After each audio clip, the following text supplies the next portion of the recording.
Hello there, I'm K-Ball, and welcome to Human Skills, where I interview tech industry leaders about all the non-technical skills that go into success in the tech industry. I wasn't expecting interviewing a data scientist to turn into a masterclass on negotiation, but that's what happened. Clear, concise, memorable approaches to think about how you demonstrate value in your work and ask for what you want. Perhaps I shouldn't have been surprised. Tim Liu is described by many of his colleagues as the most thoughtful data scientist they know. When I've been asking around for good people to talk to on this subject, he's been one of the first people mentioned again and again. In this interview, he shares incredibly practical and easy to apply approaches to communication, negotiation, and an elegant and systematic approach to learning that just blew me away. I am joined by my friend, Tim Liu. Tim, how are you? Cable, I'm doing great. It is Friday, and so looking forward to the weekend and excited to get to spend some time with you, as always. Awesome. So let's actually start with maybe can you share your sort of journey to this point from a career perspective and how you got to where you are and along the way, any of those key non technical challenges that you might have run into? Absolutely. Well, the first non-technical challenge I ran into at the start of my career was the fact that I didn't study anything technical in undergrad. So my training was in the humanities. I studied foreign language in undergraduate. And that led me into the nonprofit sector, where for about 5.5 years, I worked in an organization that delivered surgery to children who were born with facial deformities. And so I got to use my foreign language training in Mandarin Chinese, working in and out of Asia to deliver these programs in some of the poorest places in the world. And so that was really phase one. They always say in your 20s, that's where you develop a lot of identity capital. And by identity capital, you find these stories, you develop a set of values that go on to stick with you and you can share throughout your career. And so that was a really shining highlight of mine. From a technical standpoint, one of the big challenges was I would have to tell a lot of stories to a variety of stakeholders to raise money, to create alignment and buy-in with programmatic people. And I didn't always have the technical chops to be able to muster what we could find in the data to be able to tell those stories. And so in that first phase, it's kind of a precursor to phase two. Phase two was I joined a startup when I was at the time towards the later part of my 20s living in the Philippines. And in this startup, I was doing data strategy, helping drive business development for their early stage growth to drive projects alongside top companies in the Philippines and across Southeast Asia. My technical challenge there, or I guess my non-technical challenge there, was that there was so much domain expertise and industry knowledge that I was lacking because I was transitioning from the nonprofit sector. And so there was a lot of relationship building and understanding from people who had been in this space for a long time. How can I understand how to be effective? And I'd say phase three, which is the current stage that I'm in right now, is figuring out how to be a high quality team player and data leader. And so in my most recent set of experiences, I worked for Kumu, which is where you and I met. And I spent a lot of time figuring out how do I identify insights that help drive decision making and move our SaaS product forward. And a lot of the my non-technical challenges there was not dissimilar to phase one and phase two, which were how do I create alignment and buy-in for the analytical work that I'm doing? One. And two, how do I surface and identify problems proactively that will require technical solutions so that we can help move the business forward? So that's it at a high level that hopefully shares a little bit of sort of where I'm coming from, as well as some of the non-technical challenges that I've experienced along the way. Yeah. So, what I love about that is you have a story that is far more common than is recognized, which is someone coming from outside of tech, not having a technical background, not having studied computer science or data analytics or anything like that, and moving into the tech industry, learning those technical skills, learning about data and data analysis and data science, and then having to figure out how do you take the abilities, the learnings that you had pre technology and figure out how to apply them in this space and merge them with those technical skills. So I'd love to hear a little bit about, in some ways, that. Like, what are the things that you draw from those early phases, phase one, phase two, that have helped you now that you're very firmly in the tech industry working with data every day? I'll start with the data skill set briefly and sort of backtrack into what I draw on from those earlier stages of my career.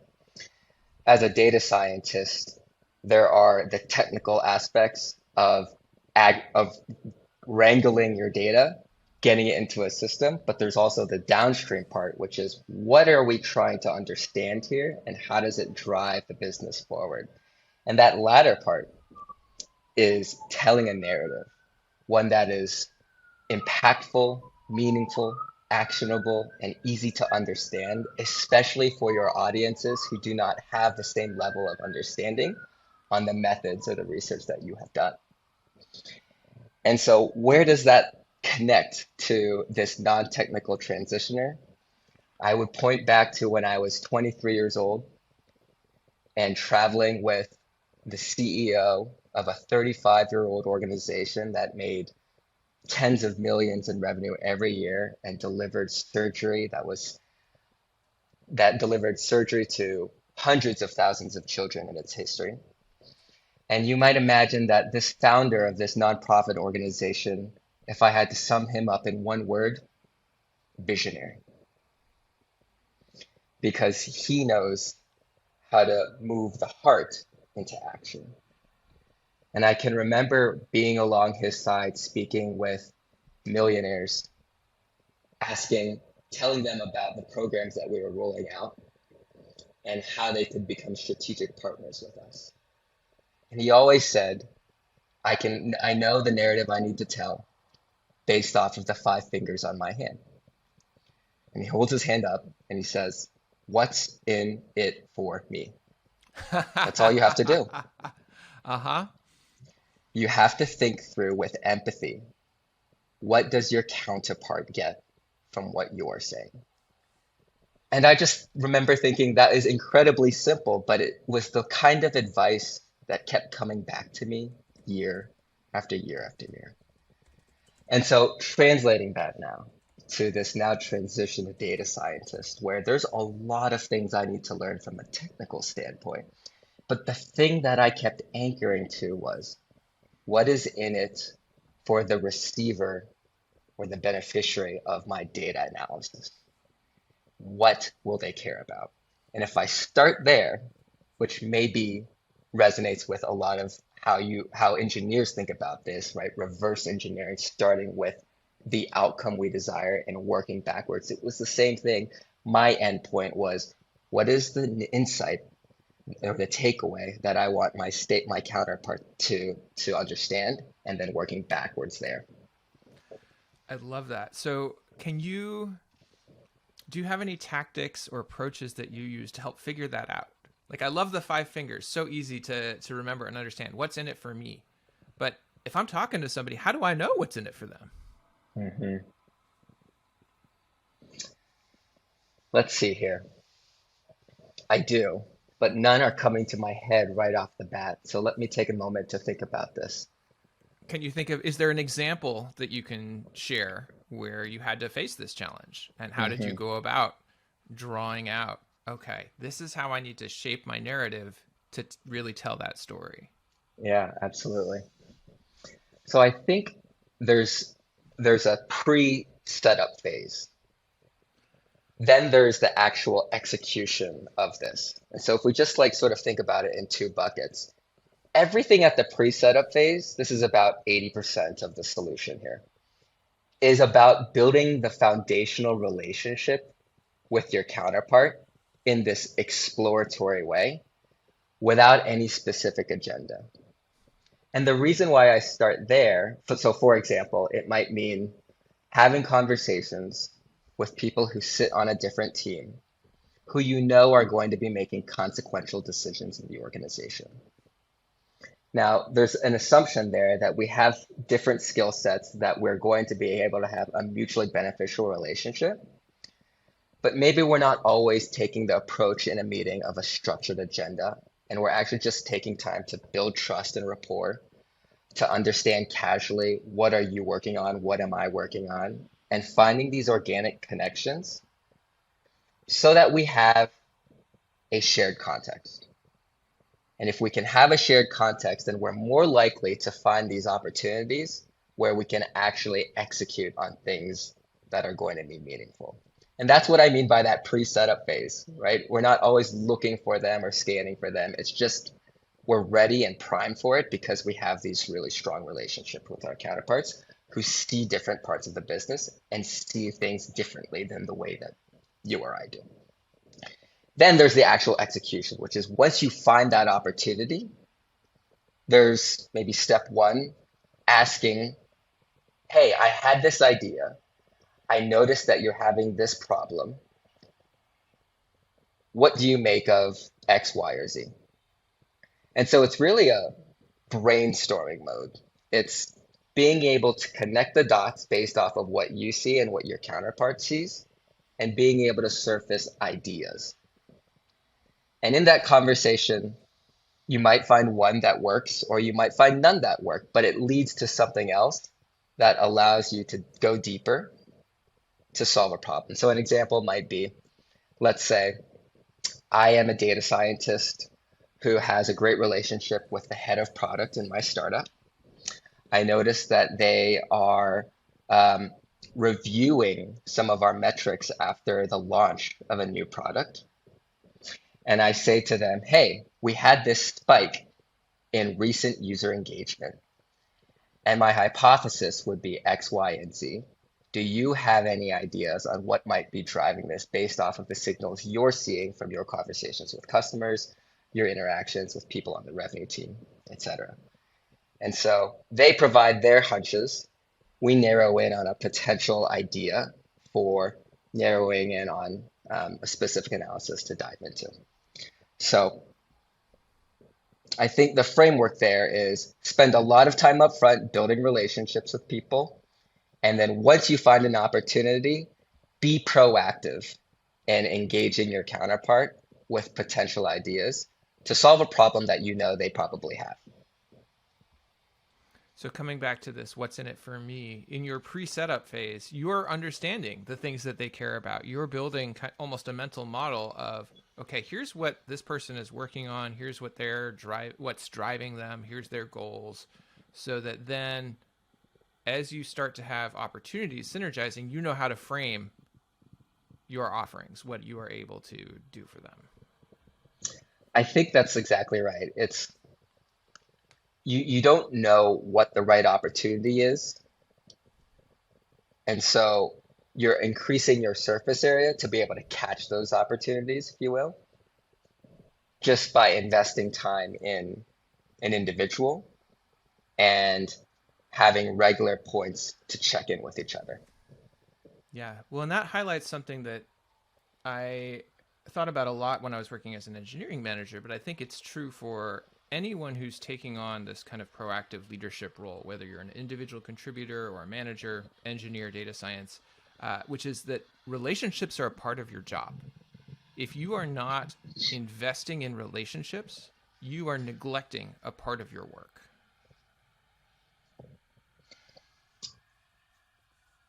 How did you come up with this perspective table? Um, well, I think partly it was self justification. I was spending a ton of time on relationships and asking myself, is this just for me or is this for something? And then I started to realize that I was more able to get things done in the organization. And I was trying to triangulate between those two. And it turned out the reason was these relationships. I was able to drive change because when I saw a change that needed to happen, I wasn't sort of starting that from fresh. I knew who to reach out to. So for an example, I would meet with folks from sales or customer success. And then have conversations and try to understand what's working with them, what's not working with them, and try to help them with that. And then later, when, for example, there was something going wrong with our ticket management process, the way that customer success was filing issues to engineering and engineering was handling it, it was frustrating for both sides. Had I not had those pre-existing relationships, I could have said, hey, this is broken, we need to fix this, and faced a lot of suspicion from customer success. Like, this is their core avenue to getting their needs met. But I had those existing relationships. I knew where they were frustrated. So I could go to them and say, hey, this is broken. And the way it's showing up as broken for you is that you are seeing tickets take longer than you expect. You are not getting the communication you need. You are not, and you are having to push and push and push to make sure things happen. The way it's showing up for us is somewhat different, but there's clearly a problem here. Can we work together to address how this process is working?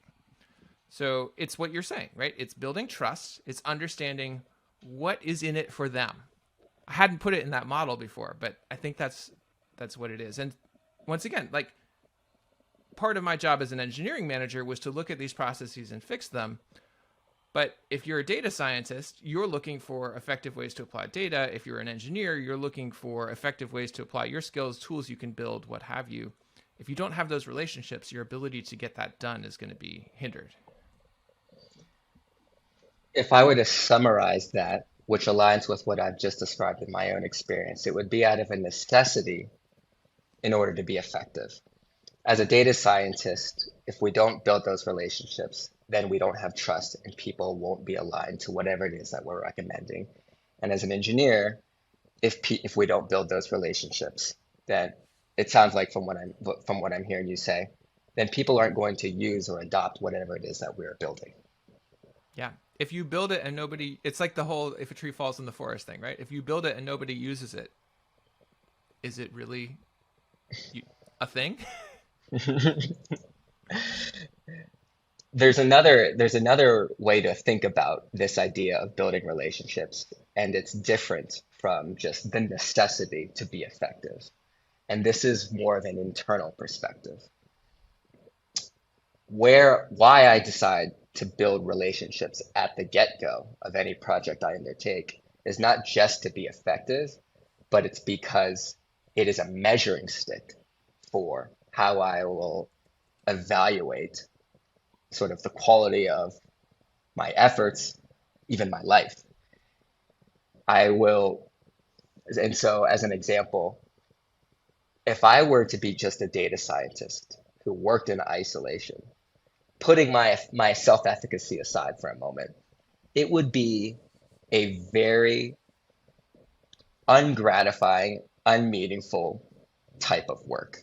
And it's one that I will look back on and say, there was nothing there for me because I spent all my time on some ethereal idea, but I didn't actually invest in people.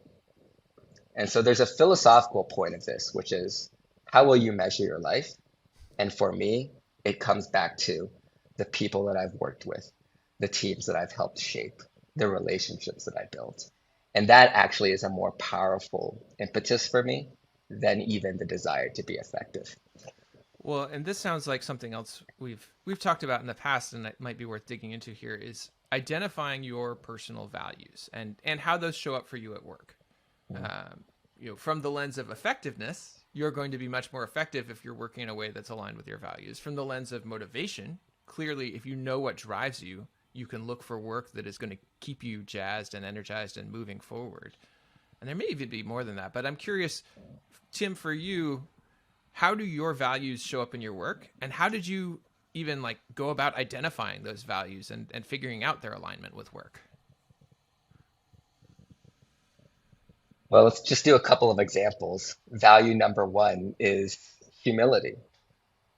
Humility is being able to say, I was wrong, and accept responsibility and move forward from that. Value number two is bravery. It's being able to have an opinion about what we should be doing, being able to speak not with in an untethered maybe arrogant way, but just being able to make a unique contribution and to reduce my own timidity, something that I've had to work against for a long time. And so those are some examples. Let's get to your question about how do we actually identify those for ourselves. And I think for me, um, maybe I have a predisposition for this because I lead a very introspective life. I have a daily practice of journaling that I've kept since I was 19 years old. And so I think about these things and they come out and they get uttered on paper. But I think the time in my life when it really took off was when I was in graduate school. I took a course that was called character traits. And character traits was not your typical course where you go into a classroom of maybe 30 to 40 people and the teacher lectures you, but it was really a reading seminar. And we didn't go into a classroom of 30 to 40 people, but we sat around a dinner table of about 10 people. And these 10 people had all come to that session having read some sort of text from a dead philosopher, maybe Socrates or Aristotle. Um, and we would break bread over the course of an hour and a half talking about what we had read. And we would try to make these connections to our daily life and say, well, how would we actually apply what Benjamin Franklin says about humility in our life? Or what does it look like to put virtue in action to bring leadership in the way that Aristotle described 2,000 years ago, but to apply that in the context of a software as a service company as a data scientist today? And so we would have these bridging conversations where we would extract knowledge that has been baked into societies and still lives on today, but then being able to have this lens to apply it to our day-to-day context. And it was over the course of doing that for 3 months alongside peers who walked from different parts of life that I realized I now have a vocabulary. And so I think that's really my main takeaway. We don't have a vocabulary for virtues, for principles, for character traits that lead not just to external career success, but to deep, enduring internal success, however we might define it. And so I was able to come to you at the start of your question with some very clear words because I've reflected on this and introspected on it. Now, if you're just starting out, a really practical way is actually to go and Google values in action. There's actually a survey, maybe not dissimilar to StrengthsFinder or any other psychometric test. If you were to take the VIA survey, it would give you an output of maybe 5 to 7 different virtues that map to things like judgment, tranquility, curiosity, humility, bravery, whatever it is. But there's a list of about 30 to 40 different virtues that you can then begin to start your journey of identifying what is it that matters to you. I love that. One of the interesting things to me about values and drive is that how they can change over time as well. I'm curious, Tim. So you've been introspecting on this for quite some time. You were able to identify 2 values just to talk about right away off the top of your head. But have your values changed over time? Have different things surfaced for you at different parts of your life? The values that I've identified, and I've been monitoring this for the last 3 years at a very granular level, like check marks and ticks as if it were a habit tracker. The values and the values as a broad bucket haven't changed. So humility has not changed. And the reason it hasn't changed in my life is because I am never going to be perfect at the mastery of humility. It is impossible. I can never say to you, I am the most humble person in the universe. There's already a contradiction in that. And I misstep on it every every day. However, the expression of how I strive for humility does change. the expression for how I strive for tranquility does change. And so, to give you an example, one of my values is nurture. And I can express nurturing in my relationships with my family or with my friends or with my coworkers.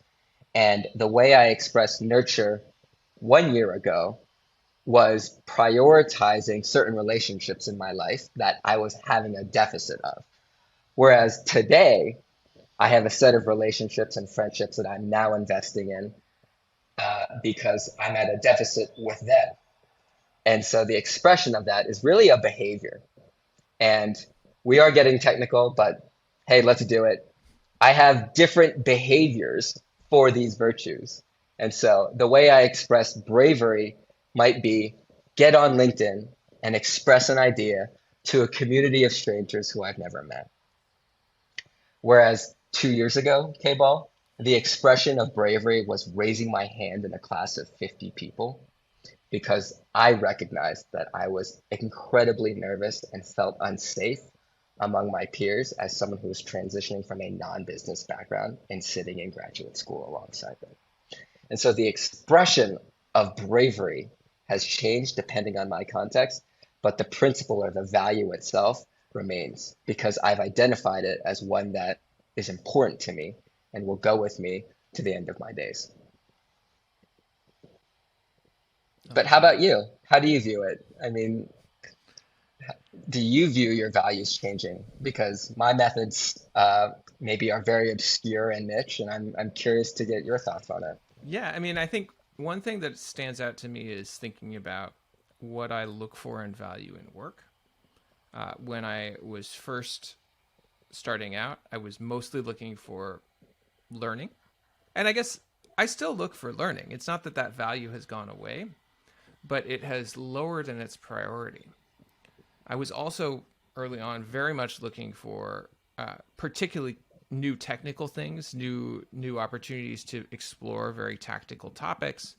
Um, I was looking for scope of impact. Could this change the world?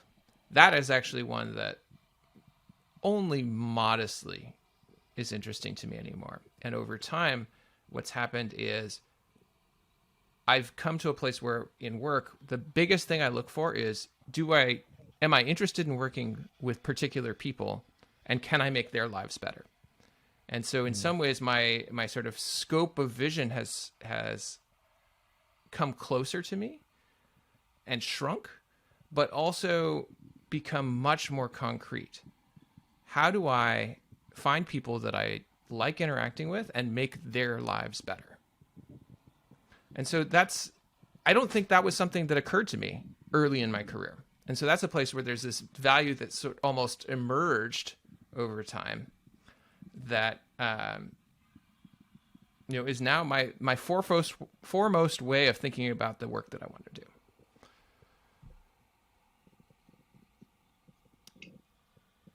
There's an ebb and a flow to it, I think. And you're talking about this evolution based off of people who are coming into your life at a given stage and then sort of like realizing that that was something that you wanted to double down on.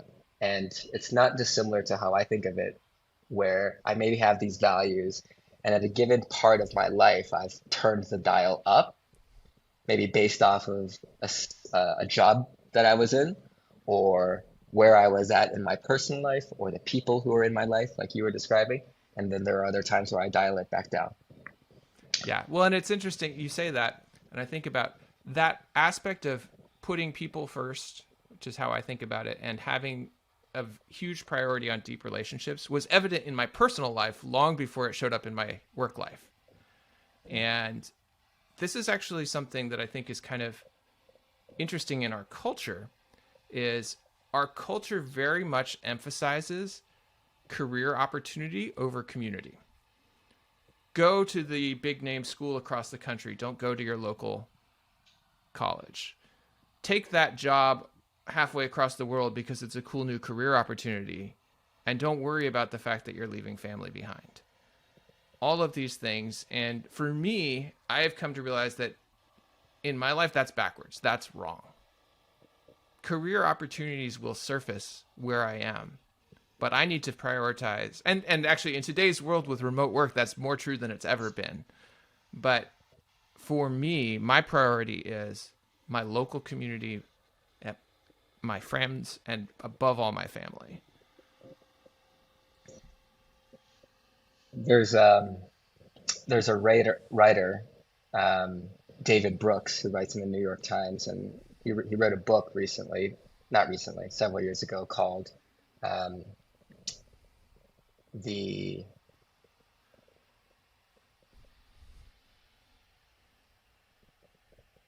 the Road to Character, I believe. And in it, he describes the resume self and the resume virtues and the eulogy virtues. Interesting. The resume virtues are the ones that in our society we we prioritize. They're short term, or there's instant gratification. It's highly visible, and so we chase those jobs that maybe derail our personal lives, or we allow ourselves to get disentangled with what other people think at the expense of our own mental health. And we don't spend enough time thinking about the eulogy virtues, which I think is a really clever way to put it, because that's what we're talking about when we talk about defining a set of values to operate off of. We all actually have different calibrations and different things, sort of, we gravitate to different ideas and sets of principles. But to identify your eulogy virtues, which would be the things that people will talk about Tim and K-Ball at the end of their life, and to be able to have that foresight and say, how can I start living for those things today, is actually a gift. And my hunch is that most people will realize it, but unfortunately, for many, it will be too late. And it's a gift because we're having this conversation. So it sounds like you've already identified your eulogy virtues, right? By starting the Human Skills podcast. Maybe I'd never thought about it. I'd never thought about it that way. But one of the things that triggers for me is actually shifting our thinking a little bit from transactional thinking to long-term or relational thinking. So an example of this might be, I think it's very easy to think of a job as something transactional. I'm going, they're paying me. When I leave, I'm done. And there is actually some value in that, in the sense that if you think about, if you invest too much in this concept of loyalty to a company, inevitably they will betray you, because companies are driven by finances and metrics, and the individual people change. And someday something will happen, and this company that you have been so loyal to, as we're seeing all over the place this year, will lay you off, or will do this, do all sorts of bad things. I mean, that's been the story of this year. So I think there is something to that, thinking about a job as transactional. However, all of the work that you're doing in that job is working with people. And those relationships with those people don't need to be transactional. I had lunch on Monday with somebody that I worked with 15 years ago, and we have maintained that relationship ever since. Right? You're not going to get along that way with everyone, but in that transactional setting, in that job, I think you can look at the people around you and say, okay, how do I make this an enduring relationship, even though I know this job will go away in a few years?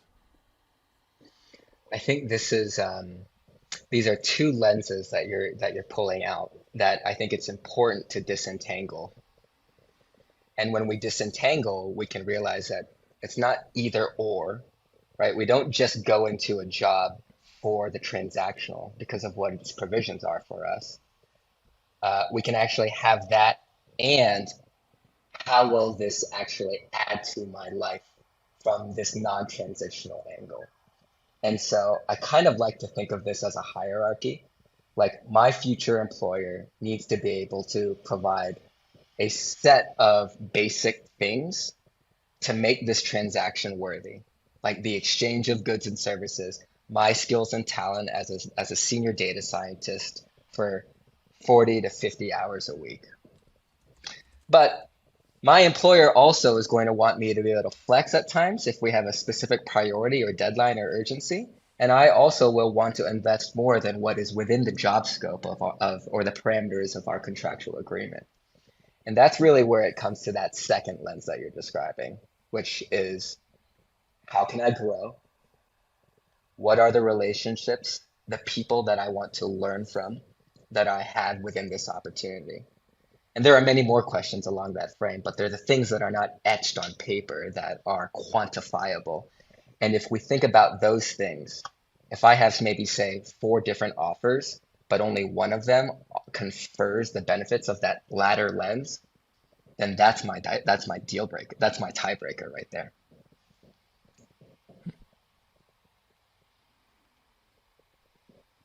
So I want to dial back a little bit and go to another question that I had for you. So one of the things that uh, you have clearly done through your career is you have continued teaching yourself and learning, and you've used this to move from specialty to specialty, from industry to industry. You went back to school to get a graduate degree.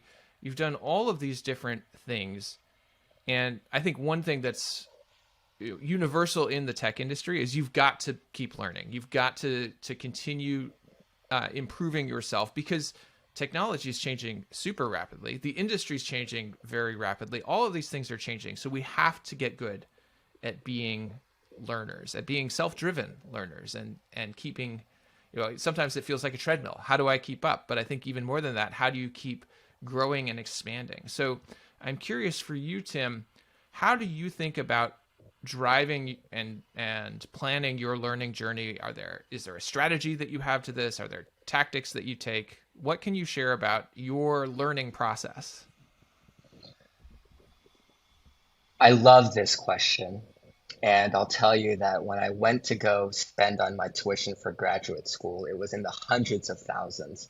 And I'll tell you that hundreds of thousands gives you a return, not when you figure out what you learned from that investment, but you realize that you learned how to learn from that investment.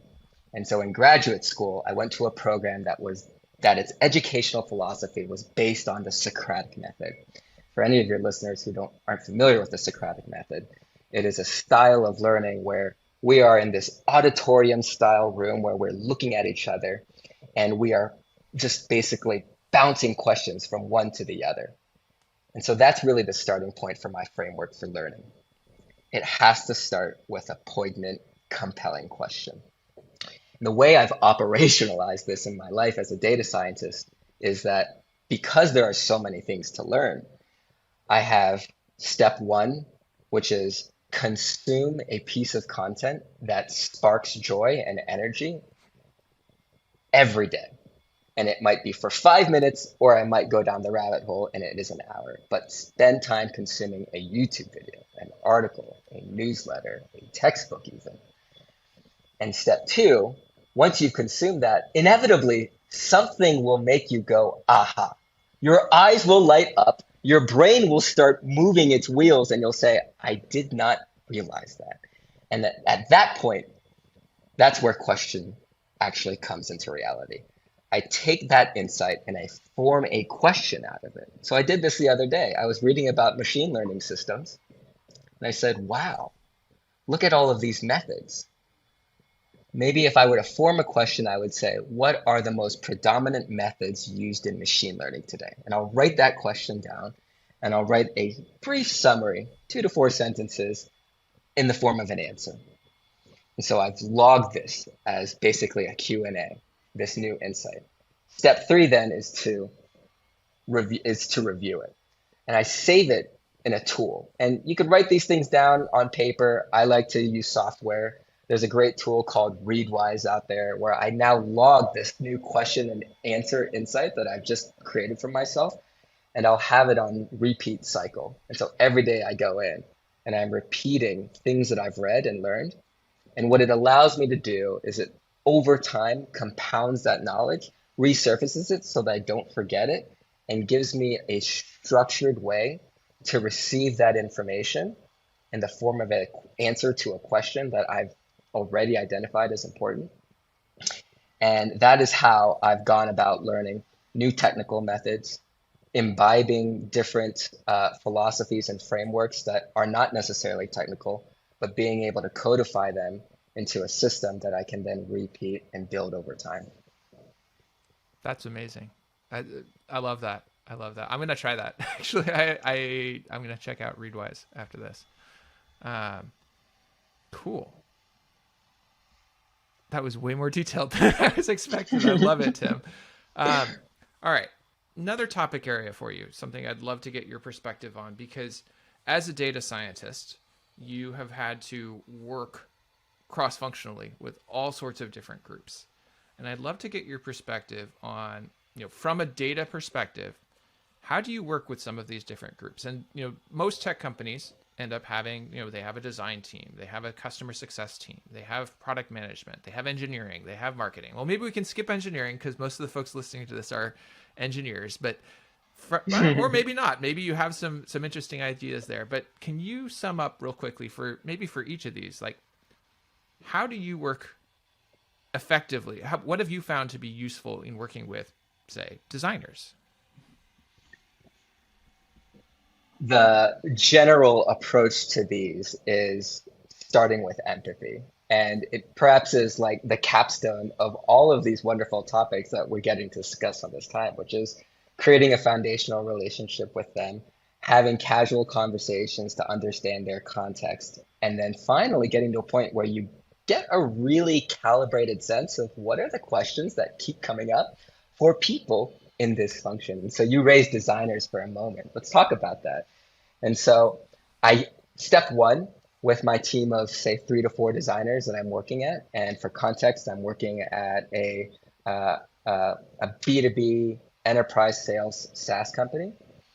And so step one maybe is get a recurring conversation with them on the calendar. And there are several tools to do this for free, but maybe on a bi-weekly or monthly basis, set up some conversations with them.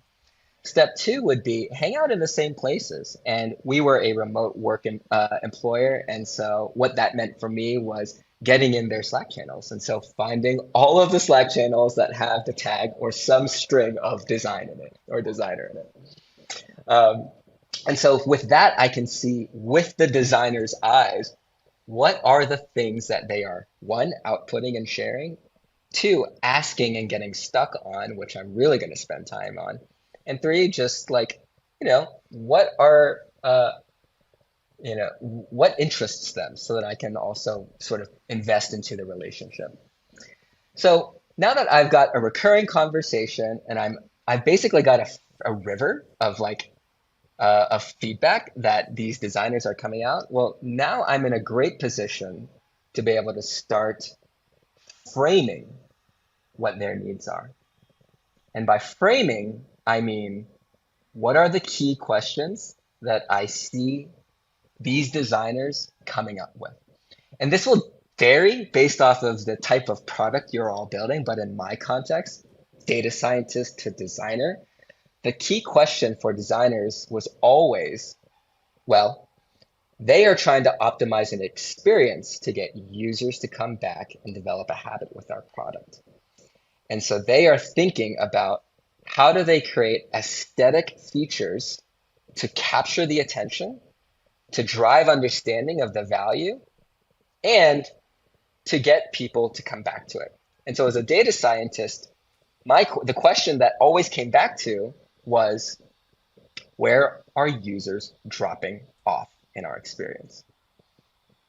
Are they dropping off in the beginning? Because maybe then the problem is a lack of we're having trouble understanding the value. Or is it happening midway?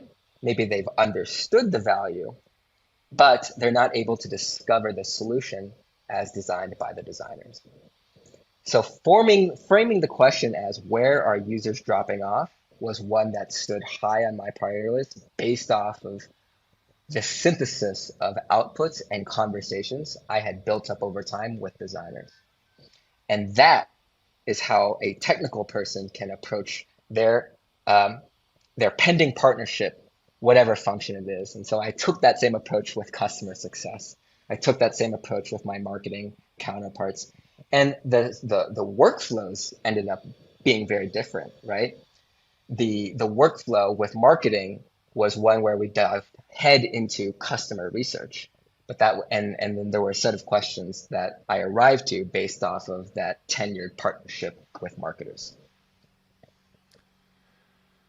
Were any of those different cross-functional specialties particularly unique in either the way that they approached work or the way that you had to sort of connect with them or frame your analyses for them?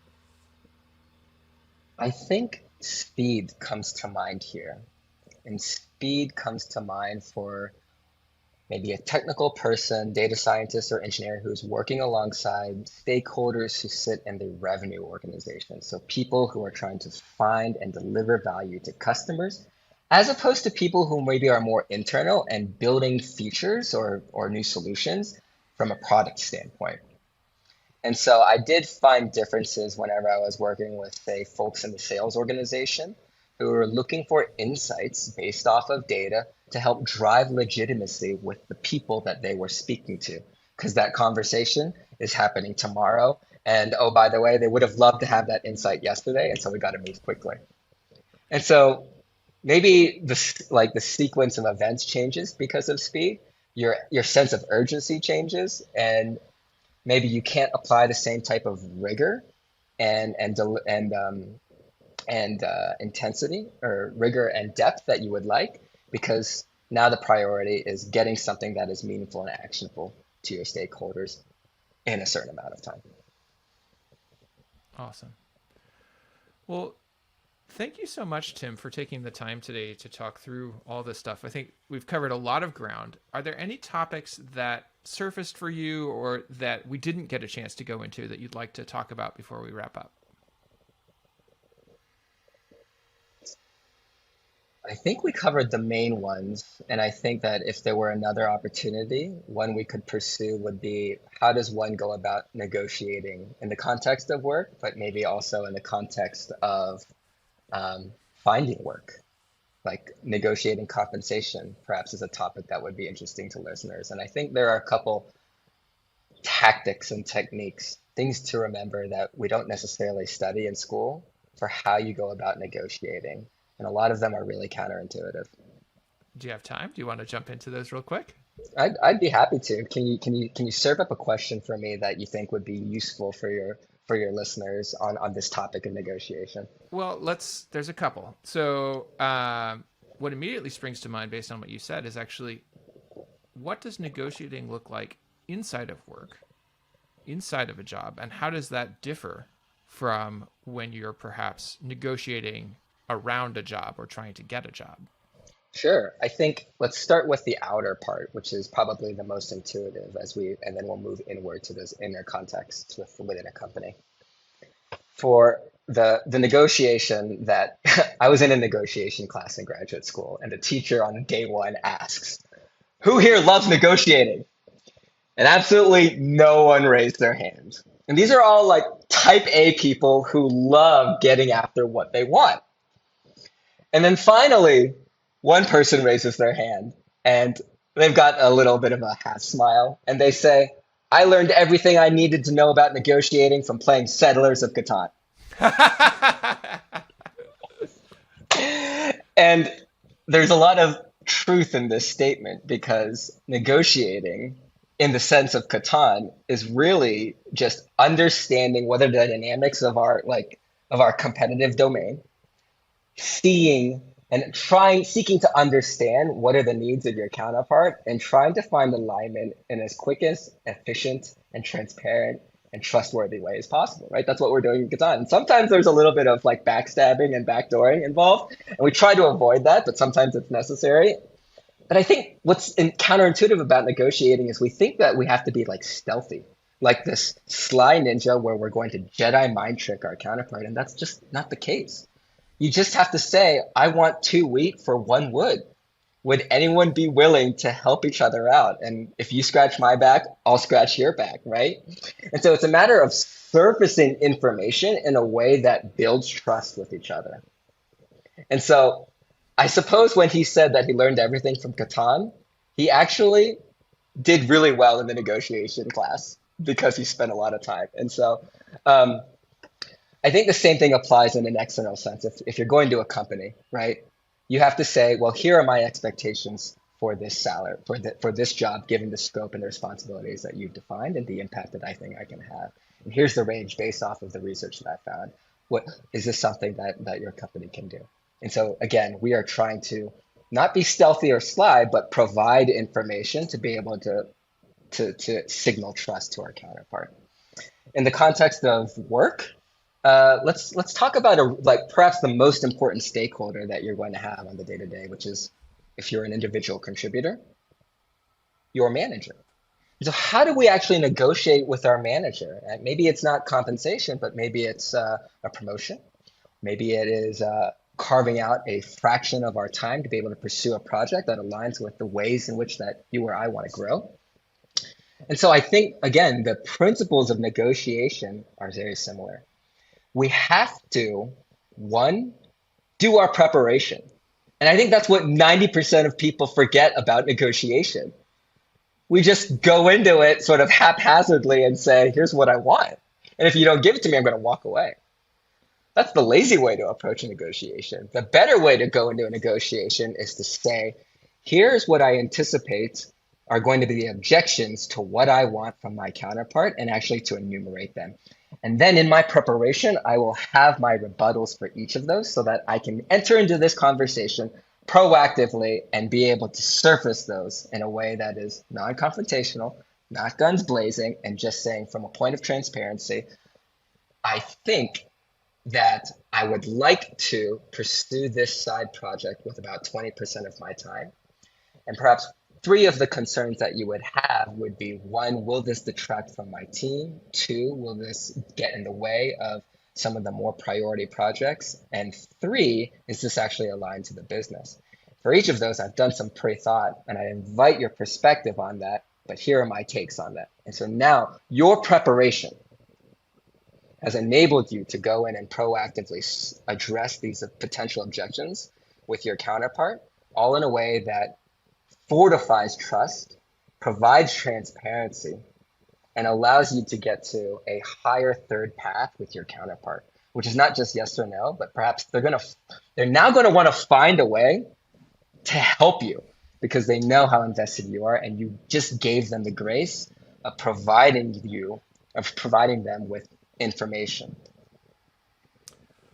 The one thing I thought I had as you were talking about this was it sounds strikingly similar to some of the things you were talking about earlier. There's pre-work, there's relationship building. What about the 5-finger method? You're going to negotiate it for someone. What's in it for them? Yeah, I guess I didn't figure that in my enthusiasm, because I think when I think about negotiation, people always forget preparation and they always forget transparency. But if we were to apply that 5-finger framework, what's in it for me, then that is actually the tactic for identifying what I need to prepare with my counterpart at the outset. Because if I start my basis, my research with the question, what does my manager care about?